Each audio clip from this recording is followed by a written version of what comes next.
வணக்க மக்களே. நடிகர் சூர்யா அவர்களை பற்றி மாரி செல்வராஜ் தன்னுடைய கருத்தை தெரிவிச்சிருக்கிறாரு. அது மட்டும் இல்லாமல் சூர்யா அவர்கள் ரொம்பவும் கஷ்டப்பட்டு பெயிண்ட் வேலை, உணவு அந்த மாதிரி நிறையா பரிமாறுற வேலை அப்படிங்கிற மாதிரி நிறைய வேலைகளை செஞ்சு தான் தன்னுடைய வாழ்க்கை தரத்தை உயர்த்தினார்னே சொல்லலாம்.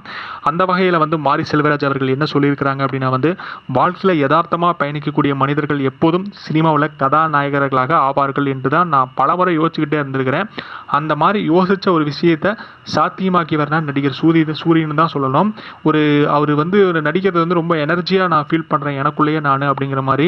ஏன்னா அப்படின்னா ஏன் அதோட நான் கனெக்ட் பண்ணிக்க முடிஞ்சுது அப்படின்னா ஒரு சாதாரண ஒரு மனிதர் ஒரு காமெடினாக இருந்து அதுக்கு முன்னாடி நிறைய இடங்கள்ல இடர்பாடுகள் நிறைய கஷ்டப்பட்டு அந்த மாதிரி இருந்த சூழ்நிலை இருந்த ஒரு மனிதர் இப்போ ஒரு கதாநாயகராக மெல்லுறாரு அப்படிங்கும்போது எனக்கு ரொம்ப மகிழ்ச்சியாக இருக்குது அப்படிங்கிற மாதிரி மாரி செல்வராஜ் தன்னுடைய கருத்தை சூர்யா அவர்களை பற்றி சொல்லிக்கிறாங்க. மேலும் சூரியனுடைய திரைப்படமான மாமன் திரைப்படம் திரையரங்கில் சக்கப்போடு போட்டு வருதுன்னே சொல்லலாம்.